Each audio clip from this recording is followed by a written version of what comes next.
Good day, everyone. It's Dr. Douglas Pernikoff and my wonderful co-host, Miss Cindy Vickers. Good day. Good day. Is that what we're doing? That's kind of an Australian thing. We're here with Dr. Doug's All Things Animal radio show, and we have a special couple of guests today. I'm going to introduce them as the president, founder, and the vice president of Stepping Stone Bully Rescue, and that's Amy Ruth and Jeff Ball. And it's an interesting topic because we're talking about a group of animals that generally get a bad rap in the world, and they're probably in many ways a little bit tougher to manage as a rescue, and I've been involved in rescue for years, and so is Cindy. So my first obvious question is, where do you come from to end up where you are today? As funny as it is, I got involved with rescue doing Chihuahuas. That's different than what you're doing now. A little bit. Not necessarily my breed of choice. I don't dislike Chihuahuas, but I like the bigger dogs. And I parted with that group that I was with in 2012, and started this one. Do you feed any of the Chihuahuas to the big dogs or no? No. Okay. I own a 5-pound Chihuahua, and she's with the big dogs. So she's. Weren't you a veterinary technician at one time? Yes. Okay. Yes, I graduated school for vet tech in 2009. Okay. But was there a particular reason why you chose the bully breeds as opposed to rescuing, They're always where my heart Chihuahuas? was. Yeah, I mean, the Chihuahuas just happened to be somebody that I knew that I went to school with, and that's the rescue that she was doing at the time, and I got suckered in a little bit. Jeff, how about you? Where did you come from? I actually met Amy. I had adopted a dog, a cattle dog mix, from an event at a Petco out in St. Charles, and I started looking for a trainer, and at the time she was doing training, and so that's where I met her, and as I got to know her a little bit more and we involved in the training, she was making the transition from the Chihuahua rescue to doing the bully breed rescue. And I just kind of threw my hat in the ring and said, anything I can do to help, and she said, foster. Yeah. So I did, and then it just progressed from there, and I just got more and more involved, and here we are. So Stepping Stone Bully Rescue has been around for how long exactly? 2012, so 4 years? About 4.5 years. 4 years. 4 years. Well, can we, before we go on, Sure. I know we know what the bully breeds are, but Oh, yeah, can we yeah. make it clear to anybody who is listening, what are we talking about when we say bully breed? Predominantly pit bull type dogs, so your American Staffordshire Bull Terriers, Staffordshire Bull Terriers, and American Pit Bull Terrier. We also do boxers. I do a lot with Connie Corsos and Presa Canarios as well as Neapolitan Mastiffs I'll take. Okay, where is there ever a Presa Canario or in this town, or many people have them? I mean, again, this is a huge dog, very protective. Right. And I don't know that So I've we're ever seen very one. selective as to where they get housed with, because a lot of people, the problem is these big dogs like the Corsos and the Presas, is people think they're just a big dog and they get this dog that they bit off more than they can chew, because as you suggest, they're big dogs. They were bred to be protection dogs, guard flocks of sheep, so they require very consistent training. They tend to be protective of their home, so they require a lot of socialization.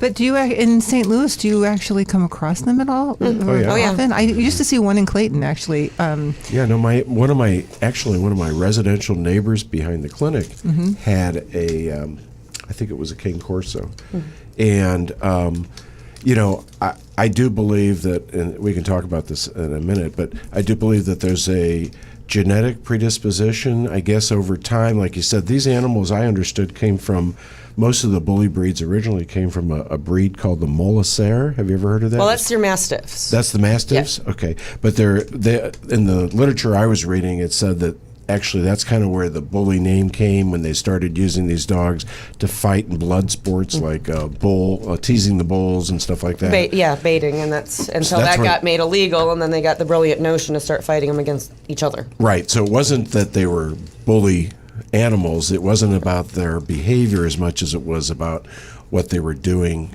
in their application. So that's kind of wait a minute. different. Well, what did you just say? It wasn't so much about their behavior as what they they're were not a doing. bully. They're not an aggressive. They're not considered bully breeds because of a behavioral Their nature, per se. component. Yeah, a lot of Nature. people hear bully and It they was think. rather because they used to fight bulls and work with bulls. Okay, So, and and that's most of the us didn't bull- know that. okay. Yeah.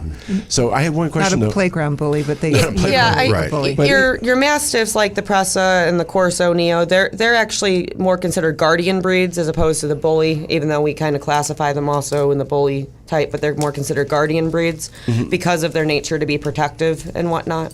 I understand that English bulldogs and Boston Terriers and I guess even They French qualify as bullies as well. French yes. bulldogs too. Yes. So I mean, I think about them because of their conformation, their facial conformation in particular, and I've just fallen in love with my little guys. But the big ones can be tougher. I mean, yeah. I mean, she brings dogs in from rescue into our clinic, and I'm always amazed at how you're able to settle these animals out. And that's Amy. She's having was that a little gastric noise or whatever? No. That's the little. Yeah, there's a little baby. one. There's a Yeah. baby in the Hey, studio. we're babysitting with your baby. His name again is Rainer. Rainer. And how old is he? He is 10 and a half months. 10 and a half months, and he's controlling the heard your studio name. right now. That's great. So, okay, so we've got this idea that these animals came from certain functions. They were working dogs, and now, you know, as you said, people tried to find use for it that wasn't necessarily a good use, and that was fighting. And Right. that was not till, I understand, wasn't till like the 80s Yeah, that really but took off. I think it was a little bit earlier than that. I don't remember the exact dates. There's a lot of misconception though, because a lot of people think that they were bred to be fighting dogs, and therefore that's why you hear the stories you hear, and that's not the case. They're great family dogs, and even if you want to talk about the dog fighting world, it is not in the breed's nature at all to go after a human ever. Really? So a lot of the stories and stuff that you hear now, it's for lack of better words, poor genetics due to poor breeding. It's not And part how- of their nature to How about human mismanagement?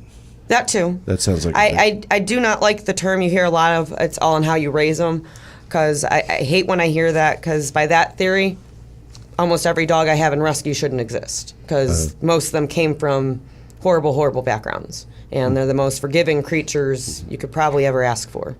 Well, where do you access the dogs that come into your rescue? Because, you're not going to find them typically in, I guess, the APA or the Humane Society. I don't think it even allows them. Well, no, the right? Humane Society does. They Does do. allow? Okay. Yes. Yeah, Yeah, Humane most of Society does. most of our animals do come from animal control or shelters.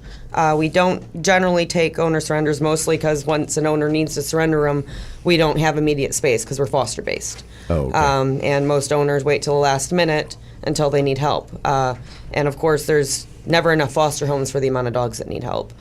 I'm initially from Chicago, and I work closely with a program they have up there called Safe Humane, which is a court case dog program. So we do try to work with them a lot. I have a soft spot for those dogs because they came from the most terrible start in life, and they're getting their second chance. I got you. But yeah, we pull, Jefferson County. We've pulled from the Humane Society, various other locations, including over in Granite City. So I mean, based on what Cindy was asking, I reiterate that. So a lot of these King Corsos and these more aggressive, guard dogs, I'll call them, they are out there in the population now, Yes. right? In Yes. the pet population. Are they being imported from outside the U.S. or are they just coming from? there's a lot of breeders in this country too, Are there? and the problem is we're even seeing with the Corsos and the Presses a lot of backyard breeders because they're looking at the dollar signs. Are they recognized by the AKC? Yes. As a breed. Not all the bully breeds are, though, right? No, I don't follow those as closely, but I believe it's the UKC recognizes the American Pit Bull Terrier and the AKC does not. I think that's correct, isn't it? I don't know. I don't follow those as closely, just was because helpful. I'm not. I don't show or anything. Too bad our lovely trainer Matt wasn't here because he'd be able to answer that. He's been on the show, actually, Well, before. I just kind of wanted to talk about, this. Amy made an interesting comment, and she said that these dogs are not naturally aggressive to people, so they make good companions. And I have not heard anybody refute that. But but in some of the literature and my own personal dealings, and then from somebody, it was God, I don't want to repeat somebody who's well known, has written a lot of books, who's got their own training school, national, believes that there are some lines that do produce aggressive dogs, and even here it says that they do seem to have more dog aggression, dog-on-dog aggression. True. That is true. But that, yes. And so it's why they make, I'm using air quotes here, good fighting dogs. I am not in any way in favor of fighting, but all dogs would not, no matter what you did, you could put them in the ring with somebody, they're not going to fight. They're going to maybe fight a little, or they're going to fall apart, or they're going to cower, and they're going to give up. But, these dogs will stand their ground and Absolutely. will fight. And I don't know if it's more so the males, probably just because of testosterone, but... It's both, and what I have found in general is I tell people is they're terriers, and if you take almost any terrier breed, it's a terrier trait to a degree. They're mostly solitary hunters for most breeds of terriers, and I've seen even with Jack Russells and Wheatons, they're all they don't tend to be good pack animals generally. But yes, they're with our pitties and whatnot. You're more likely going to have a risk with animal on animal. Right. Prey drive, so no cats, small animals, small dogs often. And sometimes socialization isn't there because you don't necessarily see the traits until they hit adulthood. So you can have a well-socialized puppy, and then they hit the point where they're adults, and genetics at that point take over. And that's why the other reason I don't like it's all on how you raise them, because if you don't know what the genetics play is, you may not necessarily know when they hit a year and a half or two if what their genetics are. It's just like a person, for instance. If they're going to be bipolar, they're going to be bipolar, but that doesn't tend to happen until adulthood. Same thing with like schizophrenia, things like that. If they're predisposed, you can't train genetics out of a dog. Now, majority of these dogs I don't find are necessarily that way, though. It's really hard to explain, but in order to be, a lot of people don't like to be honest about the breed. Every breed has their faults. And Sure. with these guys, it tends to be animal on animal. Mm-hmm. Being aggressive towards humans is not in their nature, not even in the dog fighting world, because they're in the ring with the dog. If last thing they want is a dog that's going to turn on them. I guess it can happen. It can, but so when you're looking at dogs, you don't turn anything away, right? Within the scope of what you're interested in. So do you make any kind of assessment right at the beginning? Do you do a dog assessment or a dog cat assessment? We do to the best that we can, because in a shelter setting you can get maybe an idea, but you're not going to know until they're out and they decompress in a home. And usually that's 2 weeks to a month, and that's when you'll start to see the real personality of the dog. 2 weeks to a month, okay. To decompress. Marilyn Pona always used to say at that time they decide they're going to unpack their bags and stay, and you get to see who they really are. Kind of like a honeymoon phase. But that's not only your type of dogs. That's tell every that dog. Any dog goes to rescue. There's that honeymoon phase, I guess, right? Sure. And you just never know. Because I've seen it go both ways, where you'll have some dogs that will eval beautifully in a shelter, and then they get comfortable, and then you start seeing, oh, I'm a resource guard, or oh, I'm this, I'm that. And there's some dogs that eval terribly in an animal control shelter, and once they're out and not terrified anymore, they're perfect dogs. Okay. So you can get kind of a ballpark a little bit. And I've seen that for all the dogs you bring into the clinic. I'm cautious because like everybody else, I'm kind of, have a misrepresentation of a lot of them. So I always look to you to tell me whether I can approach or what's going to happen. And, just particularly when you have a powerful dog. I mean, just the fact that the dog is powerful, and if you don't know the dog, it doesn't... I'm talking about the way they approach me, or they look at me, or you get that dead stare. There are things that... Well, no, that's just reading them. They don't have to be intuitive. You can literally read them. I mean, this means that my anxiety levels is raising. So, and again, but what I'm saying is, if you have a really little dog or what you perceive as a wimpy dog, they cannot like you, but your fear doesn't grow as much as a dog that you see as can't powerful. Do the amount of damage. Yeah. Cindy, I was just thinking out loud when you just said that. There are people that go around and go to the veterinary clinics and go to facilities with animals, and they do CPR training, but no one does how to read animals. And I can't think of a better tool or a better little program that could be developed to take from clinic to clinic and let them, be charged for it, but to give them a sense of it and maybe make up a little thing with photos. But that would be ideal because that's big part of the training we have to do with our staff and stuff. Yeah, not to be anti-vet, but I think sometimes the way dogs get handled in the vet just makes it so much worse for them in terms of really making the dog so much more nervous and so worried, and it's a time issue. So it's about grabbing and squeezing and holding them All sorts of safely restraint. enough, and all this is doing is just building Anxiety. Oh my gosh! Working in the yes. field, I'd seen that happen more times than I can count. We're going to break real quickly, and then we'll come back to continue this because I want to talk a little bit more about that, and I totally agree. This is Dr. Doug Pernikoff with Cindy Vickers and Amy Ruth, and I think the other group went out. The boys are playing. So we'll be back with Dr. Doug's All Things Animal Radio Show in just a moment, and thanks for listening.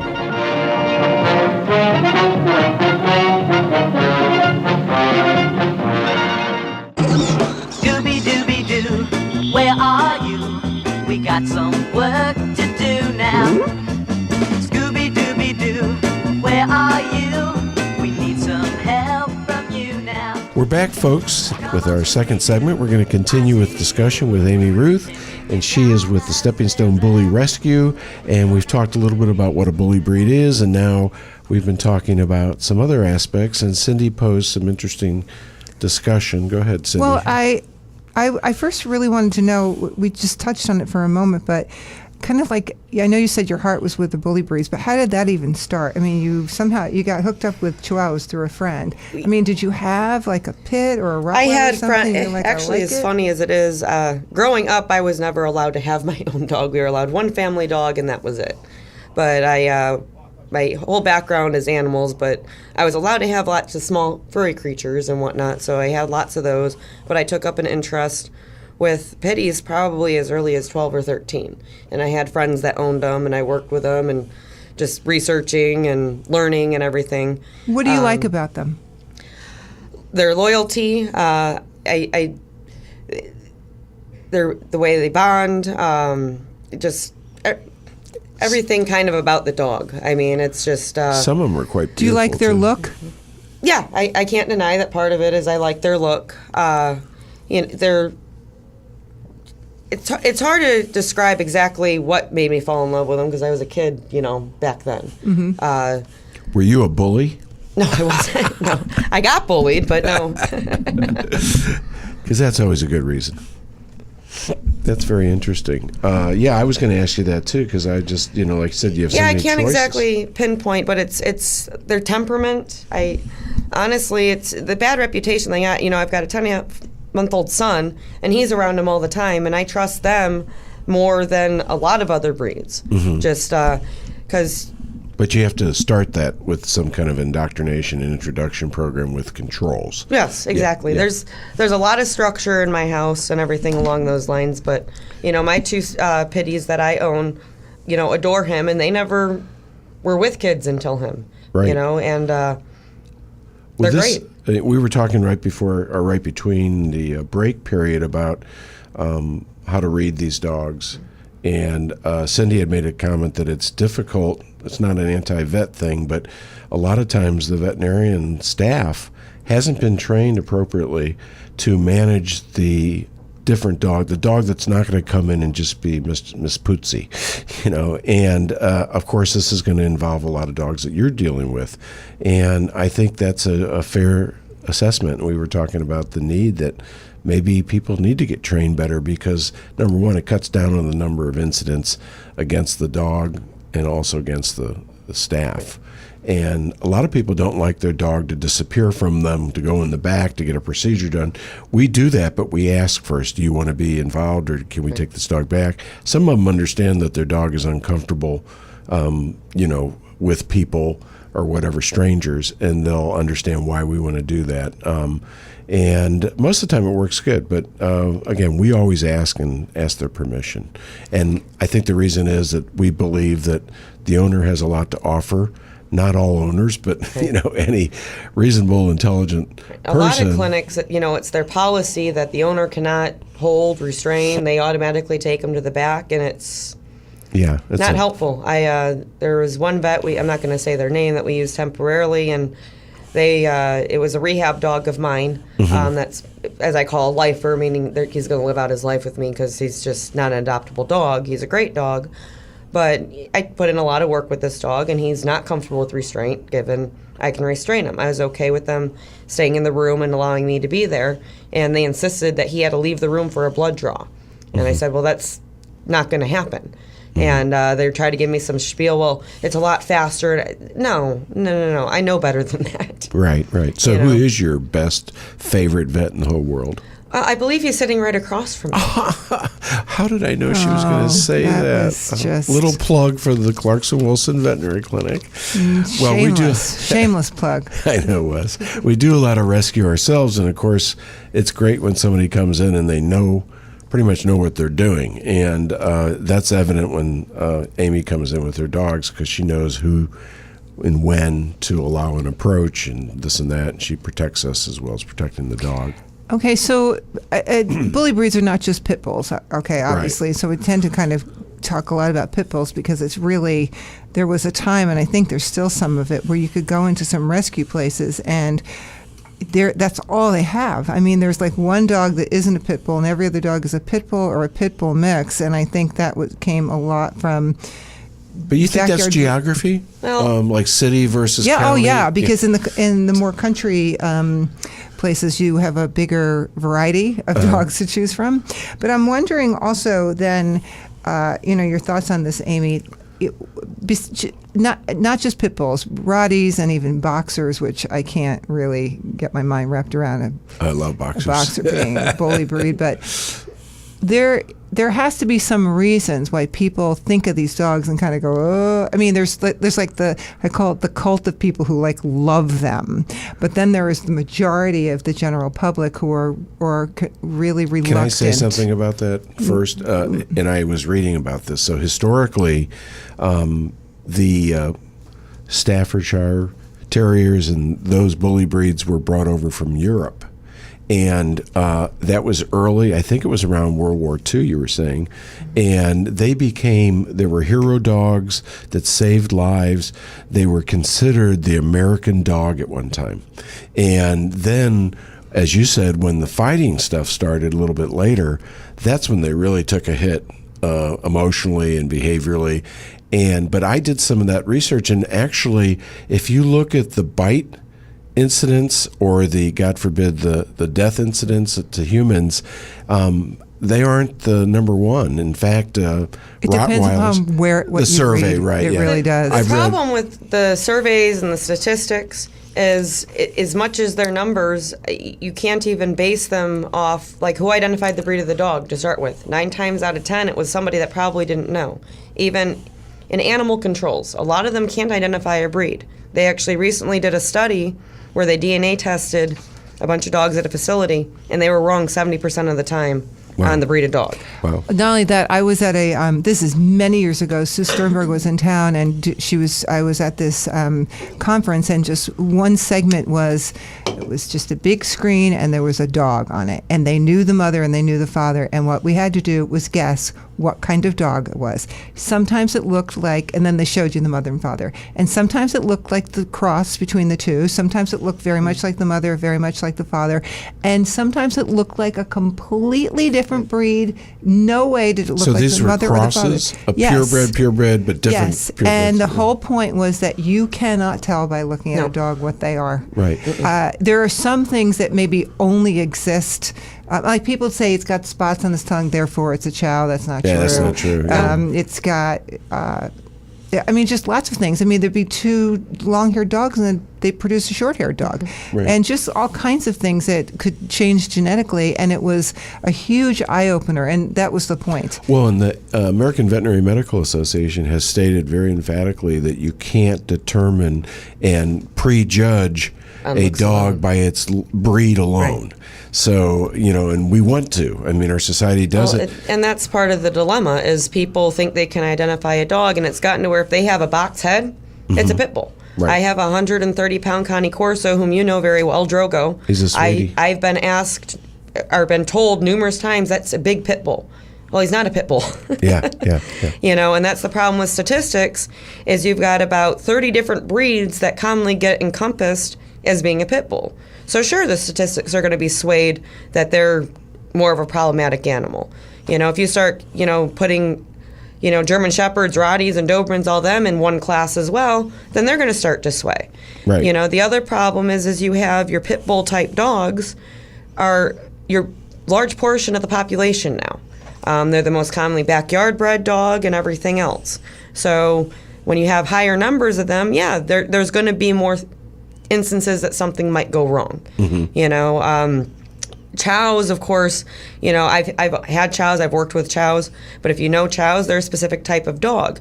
They're not many of them owned. I can promise you if there were more of them owned, you'd hear a lot more instances with them.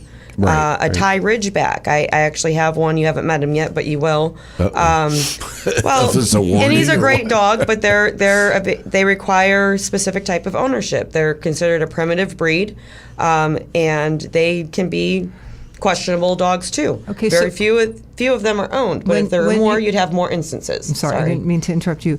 When you say they require a certain kind or a specific kind of ownership, what does that ownership look like? For the Ridgebacks? For the Ridgebacks or even for Any most of those the bully particular, breeds? yeah. With a lot of these dogs, you have to understand what the characteristics of the breed is. You know, you take a Cane Corso, they're very protective, they're territorial. So the biggest key to them is for the owner to understand and to train the dog. They tend to be one-handler dogs. So meaning it's not a magic wand I can hand over to somebody else. They can certainly also read if they can entrust the person that's in charge of them. If they don't think their owner or their handler has a situation covered, well, they're going to take care of it themselves. So if they don't trust that you can keep them safe, they're going to overtake it. So how do you determine when you place a dog if this is an appropriate placement? Yeah. Lots of different screening, and of course, you know, what's one Corso versus another. You know, we have a mandatory hold period, which is at least 2 to 4 weeks before I'll even place an animal up for adoption. Okay. I want to get a pretty good ballpark on what type of home this dog needs. Do they need a very experienced home? For instance, Orpheus, he's what's called a Canis Panther, which is a breed that was designed in the 70s. What is that? I've never even heard of that. I haven't either. Yeah, well, tell you you've what. met Orpheus. Yeah, but I didn't know that term. Good name. We're going to stop for just a moment, take a break, and then we'll come back and continue this discussion. Dr. Doug Pernikoff and Cindy Vickers of Dr. Doug's All Things Animal radio show and our wonderful guest, Amy Ruth. Be back in a moment. Gonna have yourself a Scooby snack. Scooby-Dooby-Doo, here are you. You're ready and you're willing. If we can count on you, Scooby-Doo, I know we'll catch that villain. Here comes Clifford, everyone loves Clifford, the biggest, reddest dog in history. Welcome back once more. We're in segment 3 of Dr. Doug's All Things Animal radio show, and Cindy and I have been visiting with our founder and CEO of the Stepping Stone Bully Rescue. And Amy Ruth has been talking to us about a lot about not only the breed, but her own history with it and how she processes these animals. When we left, we were talking, what was our topic? It was very interesting. Something Panther. Placements. Oh, yeah. No, the it Felis was Panther. Canis. Canis Panther. I want to say Felis Panther. Well, the Canis Panther is a breed that was designed in the 1970s. Basically, in short, it was somebody's answer to a German Shepherd. So they're a big, powerful dog. The breeds that actually comprise them are a Labrador, a Great Dane, an American Staffordshire Terrier, and a Doberman. So they're big, powerful. You mean any mix of those? No, those are the 4 breeds that make up what went into to make the breed. Oh, okay. As much as it's not a recognized breed, but say the AKC, it does have its own standard. There are specific breeders and kennels that do breed these dogs. They're not common to find, but I think it was 3 of them had shown up at Chicago Animal Care and Control, which is where he came from, and there were 2 others. One was actually chipped back to a breeder, and I believe that dog went back to the breeder, and then actually a friend of mine that runs a rescue up in Chicago took one, and then we took Orpheus. And the reason I'm using him as an example is he is a situation where he is an amazing dog in the right home, but in the wrong home he would be downright dangerous.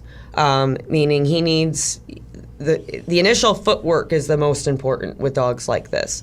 And a lot of people want to overly baby these dogs. Oh, they came from a bad history, and so they bring them in the house, and they're immediately allowed, sleeping in bed, on the furniture, and everything else under the moon. Well, what happens with these types of dogs is they're going to take over your home. And now this is their house, it's not your house.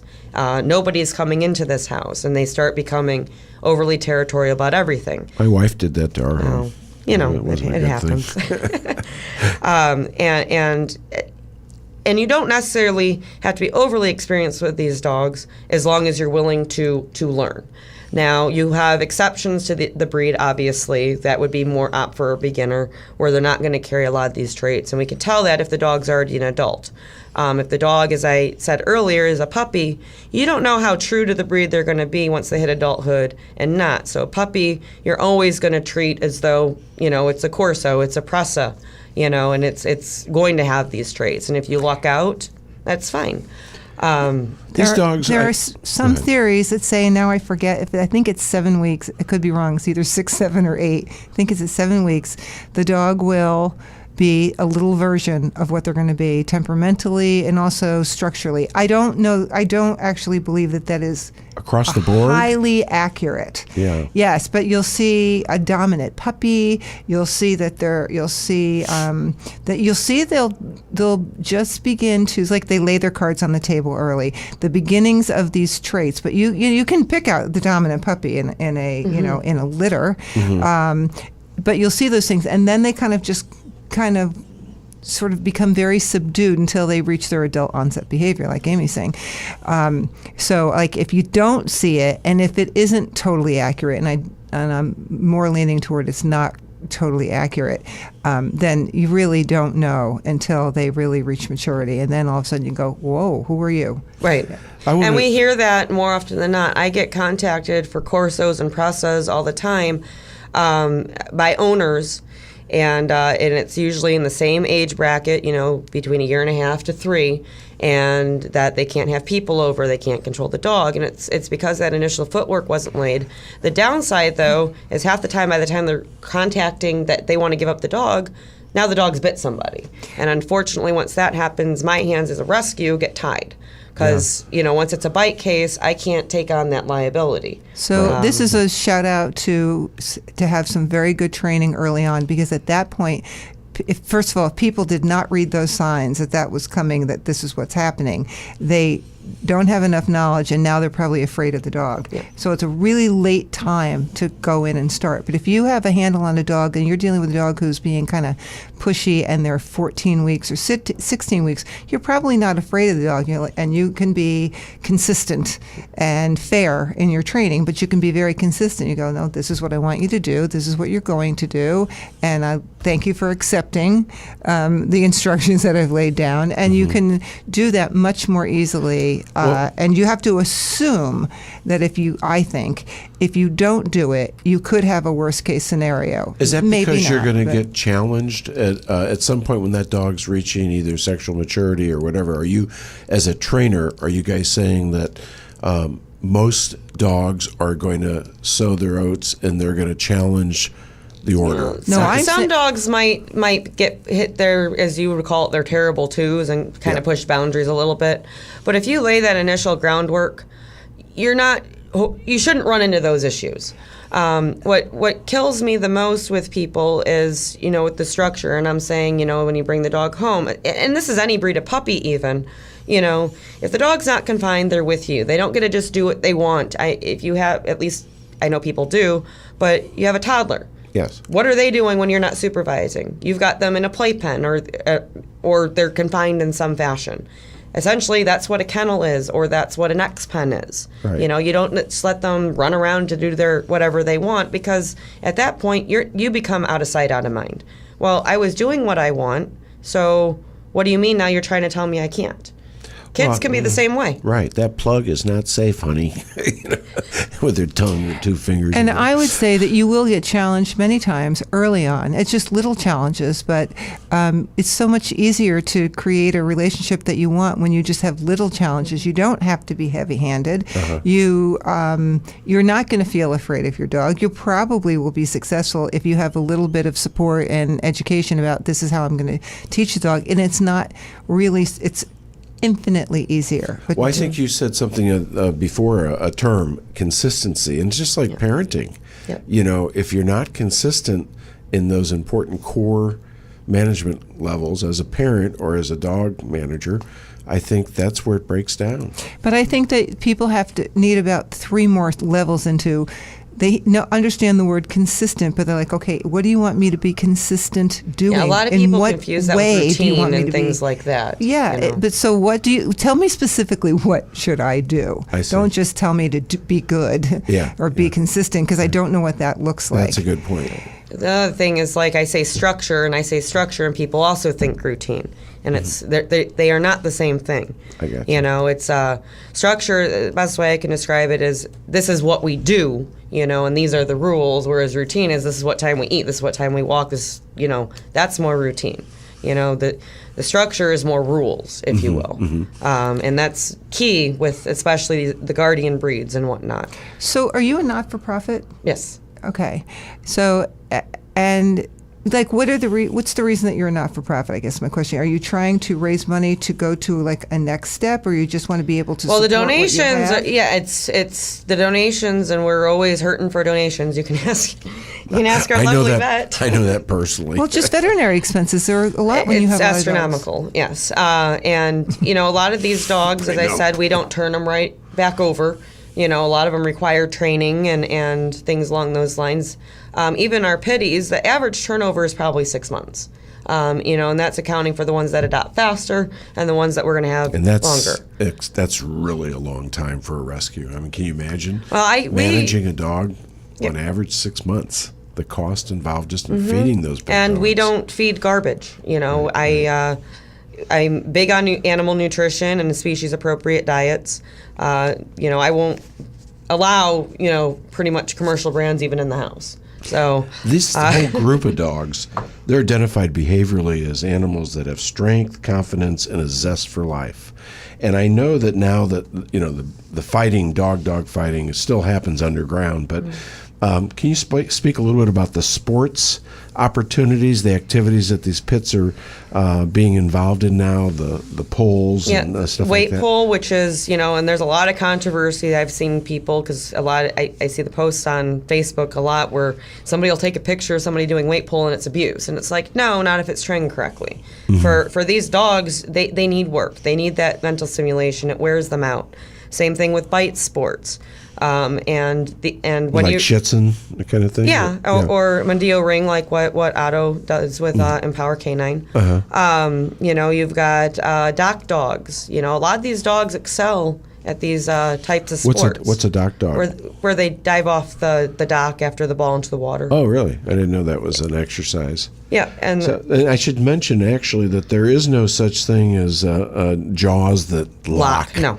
And that's, it's just jaw pressure. they're just strong. And actually, a German Shepherd bites down with more strength than a pit bull does. Yeah. It's just that Shepherds, they have to be trained to hold. Obviously, with police dogs, they've been taught that, whereas it's a natural instinct for, if you will, a pit bull type dog.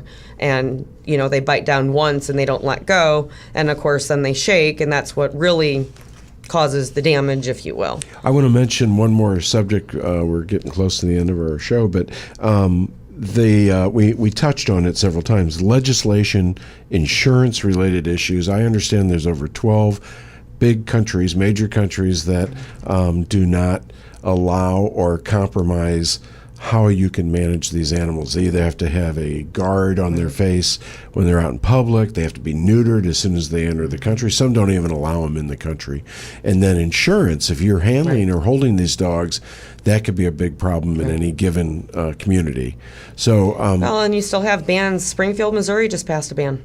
did they? So those are absolute Unfortunately. bans, so they can't even be around. Right. They grandfathered people that already own them. Of course, you have people trying to get it lifted and everything, but that just happened, and it's just silly. It doesn't help anything. You can look Yeah. at the places that have them, and it doesn't help anything. The law is what people that are lifting the bans, they just need to be stricter on the owners. Right. Basically, your dog does something wrong, it doesn't matter breed, you need to be held to the same standard as the next. Yeah. I mean- we're going to take another break. We'll come back with our recap session. It's been very, very interesting. I've learned a lot. But anyway, Dr. Doug Pernikoff, Cindy Vickers, Amy Ruth will be back in just a moment.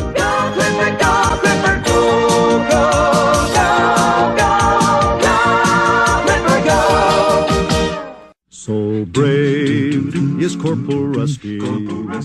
Welcome back, folks. Once more, we're in our recap session. Cindy and I are visiting with Amy Ruth from Stepping Stones Bully Rescue. I think we learned a lot about these animals that get a bad rap, but saying that, I want to just mention again that, as you've said, they are animals that take typically some of the breeds that take a little extra work and understanding, more so than getting by. We don't have to know much about a little Boston Terrier. That one's going to be sweet as can be most of the time. But these dogs... I do want to make a little bit of distinction, because a lot of the behaviors we've been discussing are towards the guardian breed. Right. Not necessarily, they're not, the protection and stuff is not with your, like, American Pit Bull Terrier.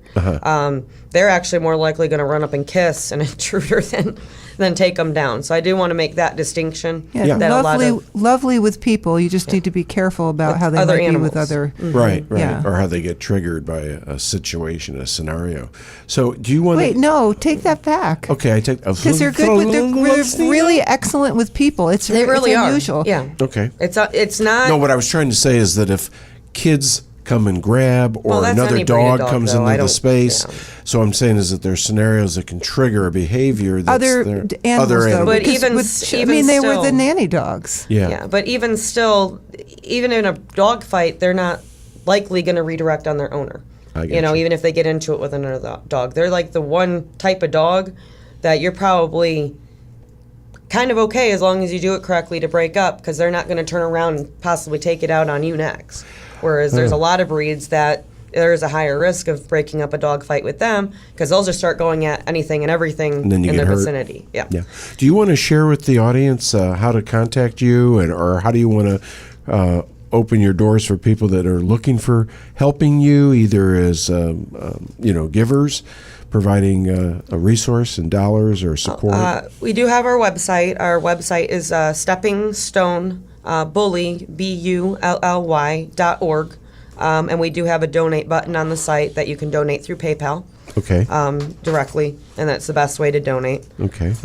Obviously, you can always just call up to our vet and donate against our account too, Yeah. if you want it. Oh, I know that guy. Yeah, I do too. He's sitting right there.